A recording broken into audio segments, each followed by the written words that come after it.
noches, Gran Canaria, bienvenidos, bienvenidas a este programa, el programa en persona. Les recordamos que nos pueden escuchar a través de la radio, su radio, la 94.8 de la frecuencia modulada y, como no, también a través de internet, www.canal13digital.com. Esta noche está con nosotros el compañero Carlos Pineda. Hacía, yo creo, 3 semanitas, Carlos, que no venías por aquí, de Targuineguín, porque él viene de Targuineguín, de Mogán. Exactamente, María, hacía 3 semanas que no había podido venir, bueno, por motivos laborales, pero bueno, estaba deseando de venir porque este es nuestro programa número 77, ¿no? 77, ya te ha comentado el compañero Luis, estamos próximos a los 100 ya. Bueno, a ver si llegamos, ¿no? Sí, sí. Y bueno, ayer no pudiste estar, anoche en la gala del 15 aniversario de la cadena Canal 13 Digital, un éxito absoluto por parte de todos los compañeros, compañeras, sobre todo por parte de la dirección y sobre todo por parte del compañero Félix Miranda, que era el director de la gala, que lleva todo el tema de la gala, y fue presentada en la gala por la compañera Lidia Cañal, excelente presentadora, excelente comunicadora. Exactamente, bueno. Marian, la verdad es que también lamento no haber podido venir, pero por motivos laborales, bueno, pues no pude venir, ¿no? Lo que sí es cierto es que sí sé que estaba seguro de que la gala iba a ser un auténtico y verdadero éxito, como así fue, ¿no? Creo que es importante recordar la labor importantísima que realiza esta cadena, Canal 13 Digital. Canal 13 Digital es creo que es la única televisión de las locales que está en activo, y es una televisión básicamente privada, ¿no? Que habían otras muchas cadenas, pero que no han sido capaces de resistir Porque yo creo que tú tienes más de 77 programas conmigo, pero tú has venido con otros compañeros. Sí, exactamente. A debate. Al formato que nosotros desarrollamos, que es hablar un poco en general y analizar un poco la política desde la más absoluta de las humildades, y ver la política a lo mejor desde otra óptica, con más connotación humana, con más problemática, no siendo a lo mejor tan seco y tan directo, pero sí intentando, y también, bueno, pues poniendo un nivel donde podamos entendernos todos, ¿no? Qué es lo que pasa, por qué pasa y qué es lo que probablemente vaya a pasar, ¿no? Y siempre pues hablamos un poco de los distintos estamentos o distintos niveles políticos. Hablamos política internacional, sobre todo mucho sobre Europa, y muchísimas veces hemos nombrado a Angela Merkel aquí. Hablamos también de política nacional, también política regional y por último pues política local, ¿no? Pues hablando ahora de política, ¿qué te parece el tema de la doctrina Parot? ¿Cómo lo ves así brevemente, Carlos? Bueno, cuando nosotros hablamos de la doctrina Parot, ¿no? Hay unos sentimientos encontrados, porque es real. La realidad es que, bueno, que están saliendo terroristas con muchísimos delitos de sangre a la calle, ¿no? Hace 2 días soltaban a uno que había participado en 25 asesinatos, hace otro poquito habían soltado a otra persona, ¿no? A otro terrorista, ¿no? También con muchos asesinatos. Bueno, pues al final se estaba aplicando una doctrina, se empezó a aplicar una doctrina, la doctrina Parot, que es uno de los acusados,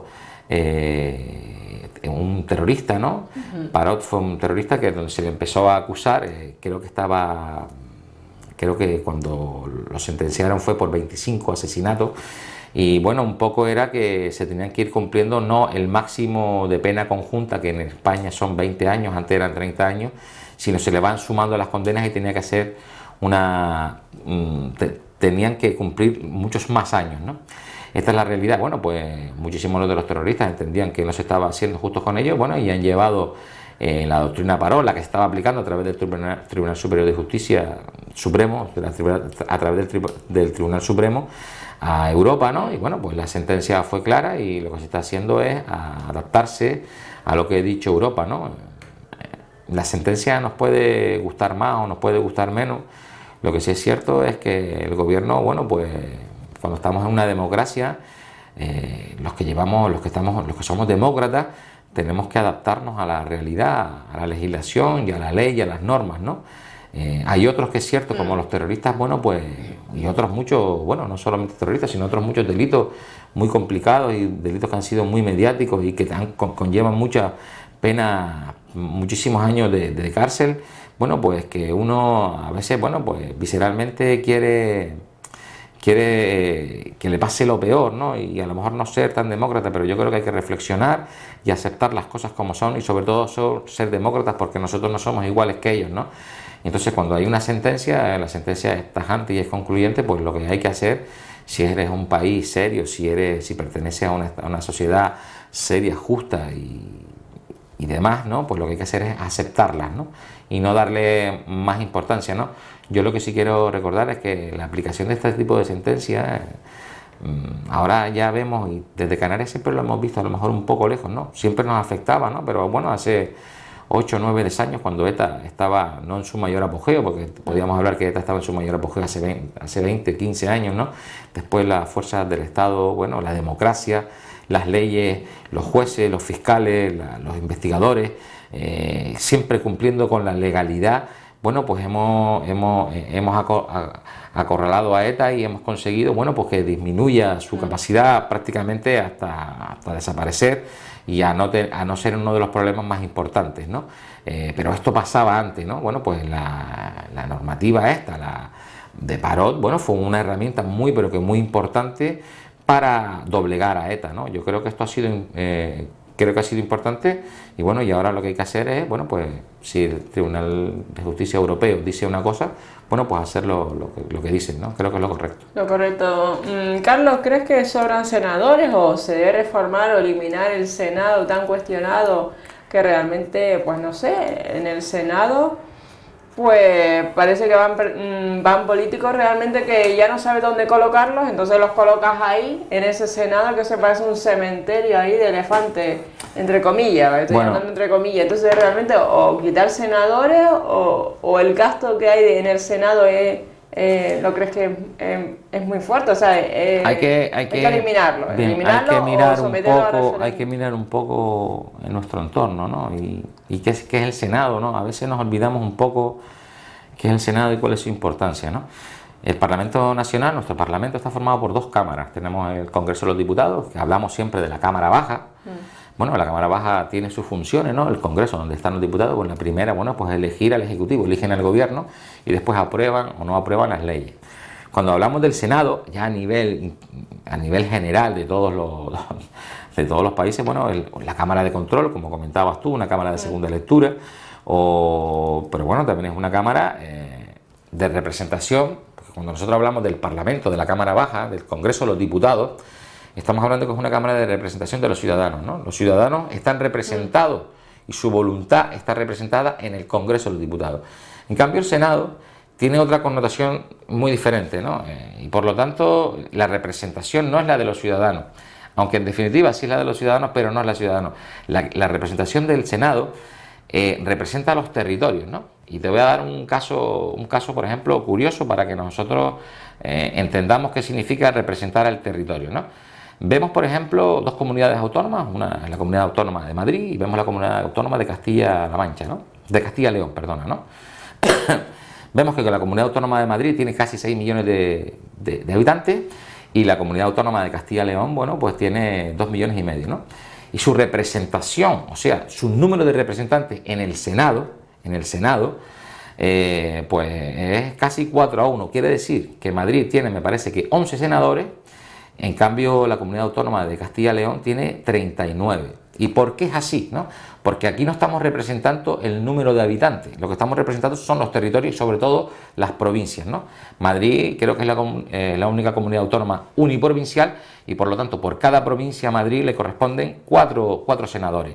Y la manera de elegir cómo llegan hasta 11 es que por cada millón de habitantes que tiene esa provincia se le da un senador más, o sea, tiene 6 senadores más porque tiene 6 millones de habitantes y un poquito más. Y después se le suma otro senador más que lo elige el Parlamento regional, ¿no? En cambio, la Comunidad Autónoma de Castilla-León, ¿no? Para explicar este caso concreto y que los televidentes de Canal 13 Digital que no sepan o que se hayan olvidado por qué tiene esta diferencia, tiene casi 39 senadores en vez de Madrid, que tiene solamente 11, bueno, pues la Comunidad Autónoma de Castilla-León, bueno, pues tiene exactamente 9 provincias y por cada provincia tiene 4 diputados, ¿no? 4 senadores, que dan el número 4 por 6, dan 6 por 4, 24. 24, a ver, exactamente, sí. Y después por cada millón más es 4 por 9, que son 36. 4 por 6 ya tiene, por tener 9 provincias tiene 36. Hay que sumarle el del Parlamento, el que elige el Parlamento, y autonómico, y además hay que sumarle los 2 más que tiene por cada millón de habitantes. Bueno, pues da el número de 39, ¿no? Y entonces puede resultar paradójico, pero aquí está la esencia de qué significa el Senado, pero no lo es, ¿no? Porque cuando nosotros hablamos de la representación estamos representando a las provincias, ¿no? Y por lo tanto es así, aunque Madrid tiene casi 3 veces más de habitantes, pues tiene 4 veces menos senadores, ¿no? Esta es una realidad y por eso es el Senado. Y es muy importante porque en muchísimas ocasiones no podemos legislar solamente desde el punto de vista de la representación del ciudadano, ¿no? Porque tenemos que también representar los territorios. En España, pues a lo mejor ahora no, se están solucionando, se han llegado a acuerdos, pero hay conflictos muy importantes territoriales, y no me refiero a territoriales de separación u otras cosas, no, sino hay conflictos territoriales al repartir los recursos, y hablábamos de los trasvases de agua, y hablamos de las comunicaciones, y hablamos de por dónde pasar las líneas de alta velocidad. Bueno, pues todas estas cosas tienen que estar representadas en los territorios, porque no podemos olvidarnos que aunque sea un territorio con menos habitantes, pues también tenemos que garantizar todos sus derechos, y esto se hace a través del Senado. Bien, es cierto también, ¿no?, que a lo mejor cuando nosotros los diputados, ¿no?, se promulga, se tramita una ley, la ley se lleva al Parlamento, al Congreso de los Diputados, donde están los diputados, la votan, pues esta ley pasa al Senado.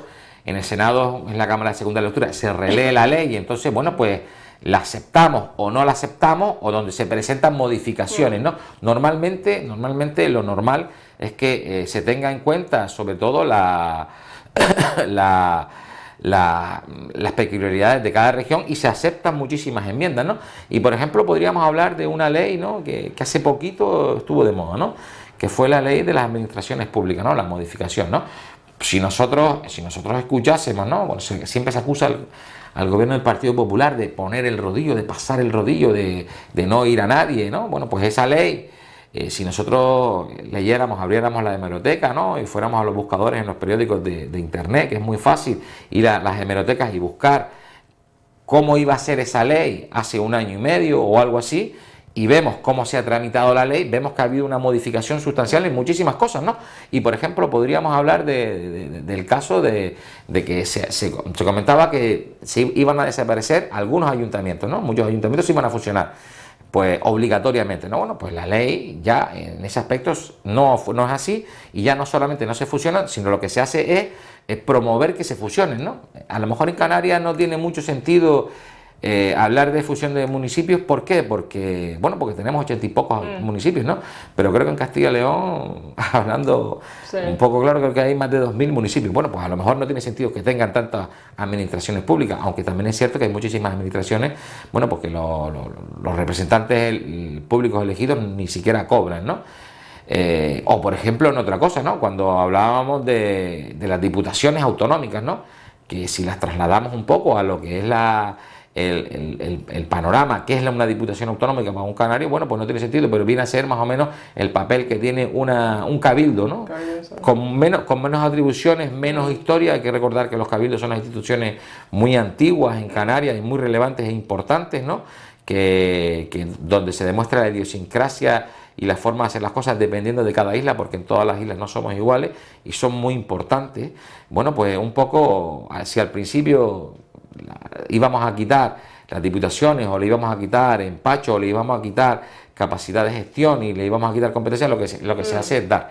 Y en definitiva esta ley, la nueva ley local de administraciones locales, lo que hace es una cosa que ya era necesaria, que se hizo en Europa ya en los años 70 y en los 80 en los países que fueron rezagados. Nosotros lo hemos hecho ahora, que es, bueno, pues si usted tiene la competencia de esto, la tiene usted, y no la tiene usted y usted, ¿no? No tiene sentido esa triplicidad en muchísimas competencias, en primer lugar porque atrasas la gestión de cualquier cosa, y también porque los costos de gestionar todo eso se triplican, ¿no? No tiene sentido. Yo creo que creo que el gobierno hablaba de recortar el gasto, ¿no?, de ahorrarse casi 4.000 millones en 2 o 3 años, una cantidad importantísima en los momentos que estamos pasando. Yo creo que esto es más efectivo, ¿no? Pues sí, pues a muchas de las enmiendas que se han modificado en esta ley, bueno, pues han salido y han partido del Senado, ¿no?, porque es la Cámara donde se escucha a los representantes territoriales, no a la representación del ciudadano, que es diferente. Pero conocemos a los senadores que nos representan aquí en Canarias, que no, yo no sé quiénes son. Bueno, los senadores se eligen directamente en las papeletas. Son listas abiertas. Sí, exactamente. Tú puedes elegir a uno, puedes elegir a otro. Y yo creo que bueno, que eso ya depende un poco también, bueno, pues de nuestra voluntad. Y yo creo que, sinceramente, los políticos, bueno, que siempre hablan últimamente, bueno, pues una profesión que no está demasiado bien vista. Yo creo que no es justo, que no tratamos bien a nuestra clase política. Es cierto que hay políticos que, bueno, pues han hecho las cosas mal, hay políticos que han sido corruptos, que han hecho otras muchas cosas, pero por lo general los políticos trabajan muchísimas horas, ¿no? Y no creo que el político tenga una maldad intrínseca, sino todo lo contrario. Yo creo que los políticos hablan mucho y siempre intentan explicar las cosas, y a lo mejor lo que tenemos que hacer, bueno, es escucharlos un poco más, ¿no? Yo siempre digo... Irregular los mandatos de ellos, 8 añitos ya está en su casa. Bueno, yo creo que... Hay gente que lleva 30 años. O sea, sí, exacto. Yo creo que aquí es un poco también complicado, ¿no? Si nosotros, por ejemplo, un buen político, ¿no? Hay políticos que, bueno, que hay de todo, ¿no? Hay políticos que pueden estar por una razón o pueden estar por otra razón, ¿no? Lo que sí es cierto es que también la experiencia es un grado y es importante tener políticos clave y con experiencia en muchos aspectos. Nosotros, por ejemplo, vemos ahora casos concretos, ¿no? Vemos al ministro de Agricultura, ¿no? Es un ministro, un hombre con una talla política importante, pero también es un ministro que tiene una experiencia importantísima dentro de la Unión Europea, ¿no? Un hombre que ha sido eurodiputado, un hombre que ha estado en política, que ha estado en 1000 batallas, y en Europa nos jugamos muchas cosas, ¿no? Bueno, pues vemos cómo Europa, en cierto sentido, está modificando, se está adecuando a nuestros intereses, ¿no? Por eso, a lo mejor llega alguien que es total y absolutamente nuevo, bueno, pues a lo mejor te adelantan por la derecha, ¿no? Por eso también es importante, yo creo que hay que tener un poco de todo, hay que tener gente más veterana, gente con cualificación. ¿Crees que debería comenzar a nivel municipal, por ejemplo, ayuntamiento, después pasa a los cabildos? Pues como el ayuntamiento es la administración más cercana que tiene el ciudadano. Yo sinceramente creo que hay políticos porque todas las instituciones tienen su forma de ser, ¿no? Pues nosotros cuando hablamos del ayuntamiento, que podríamos hablar que es el nivel más básico cuando nosotros lo traducimos, y lo cierto es que es muy fácil. Yo creo que todo el mundo conoce a su alcalde, ¿no? Pero a lo mejor todo el mundo no conoce a su senador, no sabe quién es o quién es su diputado. Yo creo que son administraciones que están muy cerca de los ciudadanos, ¿no? Y probablemente la política en el futuro pase a eso también. Cada vez yo creo que el político tiene que estar más cerca. Y hay herramientas como son las redes sociales, Twitter, Facebook y otras muchas, ¿no? Bueno, que están haciendo que los ciudadanos se comuniquen directamente con los propios los que administran, ¿no? Y bueno, y esto da una esencia de que el político no es el político de antes, que estaba en un pedestal, que estaba en el Parlamento, que no sabía lo que pasaba, ¿no? Si no se molestaba. Hoy le llegan muchas cosas y hoy probablemente cualquier político lanza muchísimos Twitter todos los días y lee muchísimos Twitter, ¿no? Yo creo que son herramientas fundamentales que nos han acercado, ¿no? Que han acercado a la democracia a los ciudadanos y que han acercado a los políticos a los ciudadanos. Yo creo que eso es fundamental.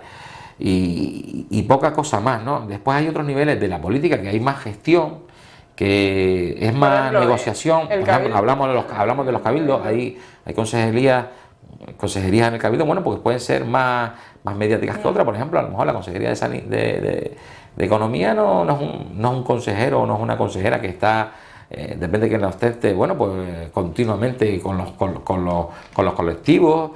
Pero bueno, después está la de Sanidad, después está la de Servicios Sociales, que a lo mejor sí, ¿no? Yo creo que también depende de mucho el punto donde te toque administrar. Lo importante es hacerlo bien y sobre todo lo importante es, yo creo que los políticos hay que pedirles pragmatismo, pero tampoco no excesivo pragmatismo. Creo que tienen que tener también una capacidad de visión hacia dónde vamos y hacia dónde deberíamos de ir, porque por aquí sí nos van a abrir muchísimas puertas. Y sobre todo yo creo que los políticos, en algunos casos, creo que debemos de tener políticos siempre cualificados, que estén preparados, que sepan, que tengan, y sobre todo que tengan ganas de escuchar, ¿no? Que tengan ganas de escuchar, y después también políticos, bueno, pues que tengan capacidad de lanzar puentes con otras formaciones políticas para llegar a acuerdos, ¿no? Yo creo que todas esas cosas son importantes y hay que valorarlas en el aspecto político, ¿no? Hay políticos y también hay políticas, ¿no?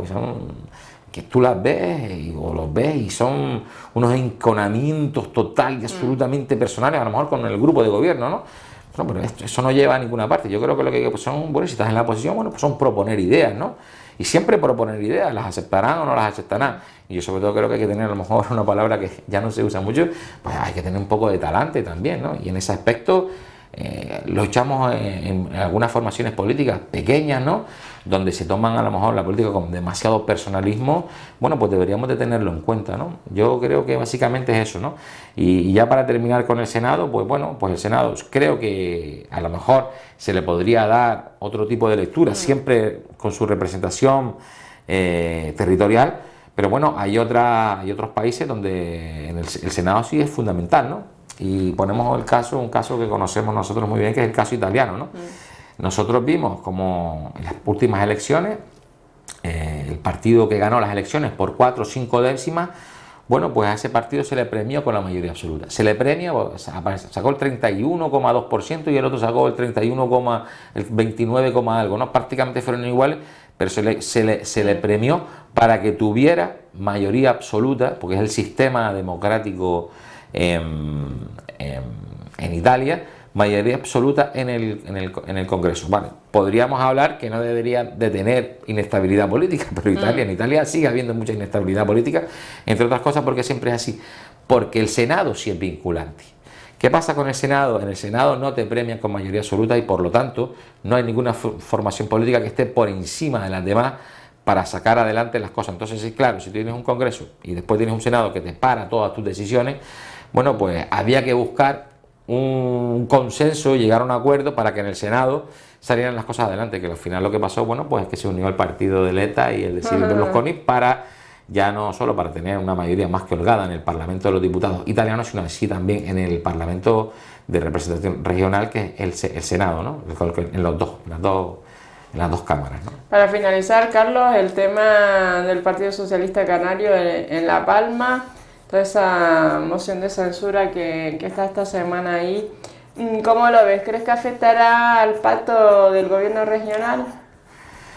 ¿Ves al sinceramente, yo creo que esto todo es un poco una obra de teatro, ¿no? Y además creo que con mucha sobreactuación por parte, sobre todo, de Coalición Canaria, ¿no? No creo que, sinceramente, pase lo que pase en cualquiera de las islas, en cualquier cabildo, en cualquier municipio, no creo que pase absolutamente nada en el gobierno de Canarias, ¿no? El gobierno de Canarias está bien pegado, está bien ajustado, los papeles los están cumpliendo. Vemos a un Paulino Rivero por encima de la otra formación política, que es un Partido Socialista, José Miguel Pérez, que es un vicepresidente total y absolutamente de un perfil bajo, ¿no? Que está ahí como convidado de piedra y que no quiere hacer mucho. Y esta es la realidad, ¿no? No da la sensación de que son dos formaciones políticas las que forman el gobierno, ¿no? Todo lo contrario, vemos como el Coalición Canaria toma la iniciativa y así deshace como quiere, ¿no? Y una prueba de ello evidente es, bueno, pues algo tan estrafalario como fue la ley turística esta, bueno, una ley turística que perjudica notablemente a los intereses de Canarias, pero en especial a Gran Canaria y otras islas que necesitan tener, bueno, pues más camas de hoteles de 4 estrellas. Esta ley, para que los televidentes de Canal 13 Digital no se olviden, o por recordárselo, es una nueva ley que saca el gobierno de Canarias, apoyado con la Coalición Canaria y el Partido Socialista, donde vienen a decir que, oiga, Coalición Canaria, a excepción de la diputada Mar Julio, que es diputada de Coalición Canaria en Gran Canaria, ¿no? Hay que decirlo también, ¿no? Bueno, que es sorprendente también que haya pasado esto, ¿no? Pues lo normal lo normal es que esta mujer no vote, lo normal es que Mar Julio no vote cosas coherentes, pero en esta ocasión sí lo fue, bueno, y hay que reconocerlo, ¿no? Pero me refiero a que, bueno, esta ley lo que viene a decir es que en Canarias no se pueden hacer más hoteles de 4 estrellas y la realidad, esto es a lo mejor así soltado así, no es muy importante, es una ley coercitiva, ¿no? Tú al empresario dices, mire, usted lo puede hacer así o lo puede hacer así. Y no estamos hablando ya de nuevo suelo, ¿no? Sino en el suelo que tenemos disponible para turismo, ¿no? En el suelo que está. Hoy en Canarias no se puede tirar abajo un hotel y hacer uno de 4 estrellas, tiene que ser de 5, ¿no? Y bueno, pues estas cosas son muy complicadas para los empresarios y lo que quiero decir es que después cuando miramos los datos, bueno, claro, que en Gran Canaria tenemos una necesidad de ese tipo de plaza hotelera, ¿no? Concretamente tenemos algo más de 25.000 o no llegamos a 30.000 plazas. En cambio, bueno, pues Tenerife tiene casi 50.000, tiene cubierto eso, ¿no? Entonces, claro, cuando en Canarias piden plaza a los operadores por hoteles de 4 estrellas, como aquí se llenan enseguida, ¿no? Bueno, pues ¿a dónde se van? Se van a Tenerife, ¿no? Y esto hay que recordarlo y entonces, bueno, pues esto a lo mejor es una de las causas porque en Canarias Tenerife tiene a lo mejor 1 millón más de turistas que Gran Canaria, ¿no? No es por otra cosa, ¿no? Pero son por cosas como esta, ¿no? Y son cosas que vemos a Paulino que saca adelante, además apoyadas por un gran canario como es José Miguel Pérez, ¿no? Por eso yo, sinceramente, si tú apoyas una cosa de la talla esta tan importante, no creo que les importe en absoluto el municipio del Paso, el municipio de... Cualquier municipio no les importa absolutamente, ni siquiera el cabildo de ninguna isla. A ellos lo que les importa es estar juntos hasta el final. Yo creo que esto va a ser así, ¿no? O sea, que se va a mantener, no se van a divorciar. Pero sin ningún tipo de duda, ¿no? Eso tenemos que tenerlo claro, ¿no? No va a pasar absolutamente nada, ¿no? Y ya, como vienes del sur, ¿cómo está el turismo abajo en el sur ahora? Bueno, hay que decir que, bueno, que vienen los nórdicos a buscar el solito. El solito, vienen blanquitos. Bien, ¿no? Hay que decir, bueno, que este mes, el mes de noviembre, es uno de los meses fuertes de la campaña de invierno, ¿no? Y bueno, momentáneamente yo, pues sinceramente mi opinión es que está bien en líneas generales, ¿no? No podemos quejarnos, sabemos que hay otros sitios que están mucho peor, pero está bien, ¿no? Está bien. ¿Y qué nacionalidades son las mayoritarias abajo en Mogán? Bueno, en Mogán tenemos un poco de todo, ¿no? Tenemos muchos alemanes, tenemos muchos ingleses, depende de la época del año, pero también tenemos muchos nórdicos, ¿no? Y concretamente en Arguineguín hay una colonia de noruegos muy importante, hay un colegio noruego, un colegio con el sistema noruego para gente que estudia, quieren estudiar en Canarias, pero son noruegos, quieren estar aquí. Yo conozco a algunos profesores, tienen su iglesia, tienen una comunidad importante y relevante que vive en Canarias, pues, y concretamente en Mogán y en Arguineguín casi 6 meses al año, ¿no? Y son una parte importante para los ingresos de los pequeños y medianos empresarios del municipio, ¿no? Y por lo tanto podemos decir que son gente muy tranquila, muy afable, muy cordial, y en líneas generales no solamente esa colonia, sino hay otros tipos de turistas que también, bueno, pues son residentes a medio año y que han elegido, bueno, un sitio como Arguineguín, un sitio como Mogán, bueno, por algo será, ¿no? Con buenas condiciones climáticas. Buenas condiciones climáticas, buen trato, y yo creo que... Y buena gastronomía. Sí, también, ¿no? Y bueno, un poco todo, ¿no? Yo creo que hay muchísima cercanía y cuando un turista hay un problema, pues siempre se intenta gestionar. La propia gente del municipio, nuestra forma de ser es, somos amables, nos acercamos y si podemos ayudar, ayudamos. Los turistas cuando vienen aquí y son de este tipo de turistas que son residentes, se sienten total y absolutamente cómodos como si estuvieran en casa, ¿no? Yo he tenido la oportunidad de vivir en el extranjero 2 veces y sí, bueno, no me arrepiento de haber ido y todas esas cosas, pero no me sentía como en casa ni muchísimo menos, ¿no? Pues nada, pues me daba cuenta de que era un extranjero, ¿no? ¿Te dabas cuenta que era un extranjero? Sí, exactamente. Muy bien, pues gracias Carlos por estar aquí esta noche, gracias. Espero que la entrevista con el compañero Carlos Pineda haya sido sagrado y recordar que esta entrevista también es colgada en el Facebook de Canal 13 y tal. Muy buenas noches, Gran Canaria.